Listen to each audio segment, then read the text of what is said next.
So,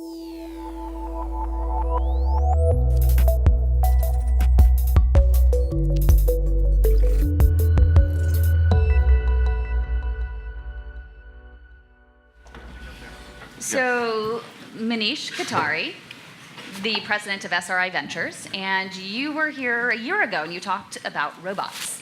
In fact, your title of your talk was actually Robots and Manipulation, the Next Frontier in Mobility. So thank you so much for coming on back. Again, I hear you have a brand new job, and you also have you've spun out a new robotics startup called Superflex. That's right. With human augmentation. Can you talk about that? Sure. So first of all, thanks for having me here. It's exciting. Great talk this then. We just spun off Superflex. Superflex is, I would say, one of the first new companies in wearable robotics. I mean, we've all seen exoskeletons. They can do tremendous things. They can help people who can't walk. But what we're talking about here is augmentation rather than assistance. The theory that the world is aging, many of us are having little difficulties, big difficulties, maybe just difficulty getting out of the chair. And my image of this is really my 99-year-old grandfather. When I met him last year, he walked in. The first thing he did when I went to meet him was he tried to throw his walker behind the couch and then got up and wobbled over to me trying to say hello. And that was really struck with me in a very deep and profound way. He didn't want me to see that he had a walker. It was his freedom, his empowerment, and his dignity that was there. And so Superflex is really a company that's focused on making things that help you do things like that without anybody else knowing. I mean, so much about robotics has been, let's see this robot. And this is where the robot is invisible. You don't see the robot. It's under your clothes. Nobody knows you have it on, but it's helping you do the things you couldn't do otherwise. So we're very, very excited about it. The first prototypes are unbelievably cool, so we're just really excited about it. We can't wait to see them. Yep. Thank you, Manish. And we have John Couch, he's the Vice President of Education at Apple, and you were also here, a year ago, and you had a fireside chat with Kevin, and you talked about education's digital future, right? Yes. And so what's been happening in the classroom over the last, year or two, in terms of the change in the teaching paradigm that you talked about before? In the classroom, not a lot. I think the old saying that the revolution started, but it's not equally distributed. Right. So there are pockets, but the classroom is actually a cultural change. It's more than technology. I do think that there are a number of efforts along the way, and to be honest with you, one of the concerns that I do have is in the same way that we have multiple IT infrastructures. If we're not careful, we're going to end up with multiple pedagogical infrastructures as well. And I think it's only going to confuse the institutions and the teachers even more so, because they're going to say, oh, do I pick this one? Do I pick this one? Do I pick this one? And they're not connected.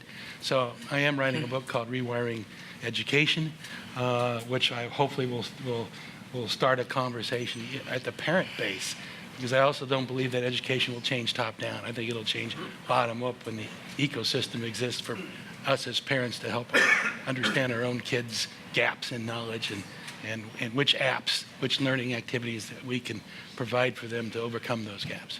How far are you along with your book? When can we expect it? Well, this is still a publishing world, unfortunately.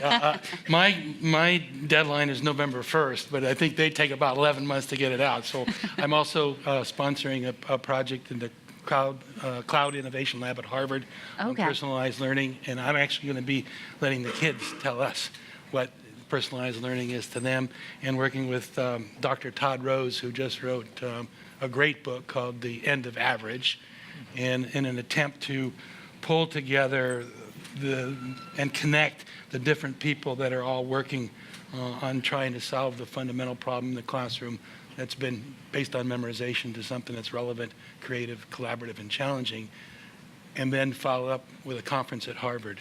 So, bring the people together socially, and then follow up with a conference at Harvard so that we can work together rather than compete with each other. Thank you so much, John, for being here. Next up, we have Paula. She is the co-founder of drone startup Matternet. Paula, you spoke last year about the case for autonomous transportation, and you recently just got back from Malawi. That's correct. Tell us about that. Well, that was very exciting. We went to Malawi in Africa for the first time, and it was the first known use case of drones transporting HIV-related interventions. So we were working with UNICEF, collecting diagnostics from healthcare centers that were rural, very rural, and then bringing them to the hospital so they could be analyzed, and then sending back the results and antiretrovirals. So we're thinking that by providing a means of seamless, reliable logistics, we can basically connect all this infrastructure in the public health system that is already there, but is just completely disconnected. And we were there for 2 weeks, using our drone, SmiderNet-1, the first drone exclusively designed for transportation that we launched last year. And that I informed in the Strictly Mobile last year that we were launching that. And, it was amazing. It was very challenging operationally. And it goes against this drone hype of, let's use drones for everything. No, let's use drones for very specific use cases where we know we can have an advantage, not necessarily on cost today, because it's a very innovative technology, but in terms of, are we saving lives? Are we really reaching out the people that needs to have access to these public health services? So that's what we've been doing in the last year. Wow. And also, last year we went to Switzerland, where we had this drone certified by a sophisticated aviation authority as the first one that can be completely autonomously flown over a city without any pilot in command. Well, congratulations on all your success over the last Thank year, you. Paula. And next up, we have Gary Clayton. He is the former Chief Creative Officer of Nuance, and now is an active seed investor and startup advisor. And you spoke last year about the relationship of, Will technology love me back? Exactly. Yeah. And you're involved in some very, very interesting startups right now, like the robotics company Jibo, and you are chairman of bot company Automat. So can you talk about these? Yeah, companies? a year or so ago, I've been working with a bunch of different startups and some investing, some advising. You never know which ones are going to be successful or not. So I just doubled down and said, I'm just going to work with companies, and I see a lot of them, but the ones that I learned from, things that can really sort of interest me, and I can learn a lot of different things. And so over the last year, my scope has widened quite a bit. So yeah, Jibo, robotics company, formed by Cynthia Brazil from MIT, the area of social robotics. A family robot in which the primary interface will be speech, but it's got a number of different sensors to allow me to interact with it both reactively and proactively. And when I see something like the Alexa and I see how far speech has come in the household, and I'm a huge fan of this technology and this product, and I see where this is going to be going in the next 5 years, I got really excited. Another company, as you mentioned, Automat.ai, Andy Morrow, the CEO. Intelligent bot platform, tools, hidden human in the loop. He started working on this before bots became the sexy girl at the party. And the way he's approaching it, I think, is very, very different. And he's making a great deal of headway very quickly. And then one other one, which is really sort of on the outside, is a sensor company, a gas sensor company. My daughter is finishing up her PhD at Purdue, and she's working with multi-wall carbon nanotubes. And all of a sudden, this company came out of the blue that's doing gas sensing. They've got a little sensor for sensing parts per billion in gases using single-wall carbon nanotubes and silicon. So I said, maybe I should learn something about this. You got these sensors that you can put in parking meters, say, for example, to get air quality sensing across the United States. Right now, the Environmental Protection Agency's got one every 1,500 square miles, but you can imagine if you could start covering large areas by putting these in things like parking meters or traffic signals. Or in a house, you can imagine by putting these sensors in various types of, whether they're fire alarms or CO2 detectors, et cetera, when you want to start looking at things like, certain types of gases, VOCs, that aren't currently sensed by things like ecobee or Nest or these kinds of things. And then, what gets really interesting is they can measure parts per billion in the breath. So all of a sudden, you can start looking at things like biomarkers in the breath for sensing things like breast cancer, lung cancer, diabetes, all these other diseases extracted strictly from the breath. So these sensors, being able to sort of smell these microscopic or these nano environmental agents have a huge number of applications out there. So it's like I'm sort of moving in 3 different dimensions at any given time. It's a lot of fun. It sounds like it. And we also have Kevin here. Everybody knows Kevin. He is the host. He's also curator of Strictly Mobile, and he's managing director of Relay Ventures. You've had a big year as well, including you got your pilot's license. Yes, finally did that. Finally finished my pilot's license, That's which awesome. also makes me legal to fly drones in the United States, believe it or not. There are a lot of private pilots who are trying to figure out how that qualifies them, but we'll talk about the FAA, and that's another topic. I've actually been working on something else, which is part of the surprise announcement that we have today for the past year. So shortly after Strictly Mobile ended last year, I started working on something new. And the root of it actually goes back to 2008 when we started Relay Ventures. We founded the firm, and we struck out to become the first firm to focus solely on mobile.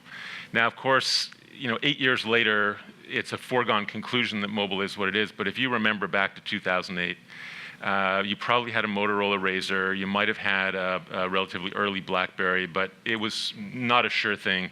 And I can tell you that many people, especially here in Silicon Valley, when they heard that we were going to become a mobile-focused fund, kind of laughed at us and thought that we were either really early or really wrong. So that's sort of the context. Also around 2008, we started these Strictly Mobile events. And so this is, as I mentioned at the opening, this is our 7th year. It's grown significantly. In the very first Strictly Mobile, we had 25 people attending. So that's grown. And I've had the opportunity to have some amazing people on the stage, like folks that are up here. We had Sal Khan a couple of years ago, founder of Khan Academy. We had Dr. Eric Topol, who's a world-renowned cardiologist and head of Scripps Institute in San Diego, talk about digital health. Last year, we had Kevin Mitnick, the world's most famous hacker, who actually on stage, if you remember, hacked the Wi-Fi, hacked somebody's access card, and hacked online banking all on stage. So we've had tremendous opportunity to have people like that, executives from all the Silicon Valley major companies, and a lot of entrepreneurs who are really pursuing their dreams and creating what's coming tomorrow. And so all of that sort of came together at the end of the event last year, and I thought to myself, how do we take these stories, which are incredibly inspirational, how do we take these stories which really tell about the future that we're living in today and where everything is going, and how do we reach a broader market than just the people that attend Strictly Mobile here on an annual basis? And so I got an idea in my head, and I approached Manish and John, Paula, Gary. I also approached Ezra Kuchar, who spoke last year, Eric Topol, Jennifer Haroon from Google, head of self-driving cars, the business operations of self-driving cars. And about 11 people in total. I think Aditya Kurjakar is here, talked to him about mobile payments. Bert, are you here? Yep, Bert, a great entrepreneur doing some really cool things in virtual reality. Bill Mark is somewhere here. I see Bill at the very back. We got together and put together a book, which we've called Strictly Mobile. I think we can cue up the cover art now, Carly. I am thrilled today to announce the launch of Strictly Mobile, how the largest man-made platform in history is changing our world. It's now available exclusively on Amazon. We have copies for everybody here. In fact, as soon as we leave the stage, we're going to go to where you registered. And once Kim finishes up all the draws and all of that stuff for the event, then as you're leaving, we have copies for you, and we're all going to be outside ready to sign those books for you.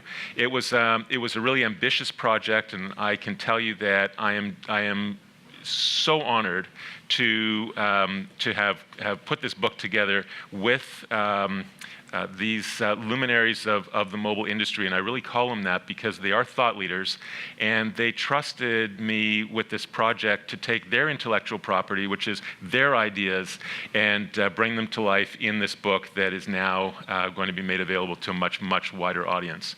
So I thank you all for joining me on this project. I'm incredibly proud, and it's a book, by the way, that has no real front or end. Because you can just flip open the book and read about whatever topic interests you. It's a short book. It's 140 pages. Isn't that how many characters in Twitter? 140 characters in Twitter, right? And so, like the opening video said, I think that we have an attention span of 7 seconds, 1 second less than a goldfish. So it really is made to be bite-sized, but it'll really impress your friends once you've read this book because you're going to know about some really cool stuff. So thank you to all of you, and thank you, Kim. Thank you so much. A big round of applause and a big congratulations to all of you for this book and the release of this book. And as I said, every single one of you, another gift. You will all receive a copy of the book. Thank Right. you so much. So we will go outside and get our markers ready. Get those markers ready.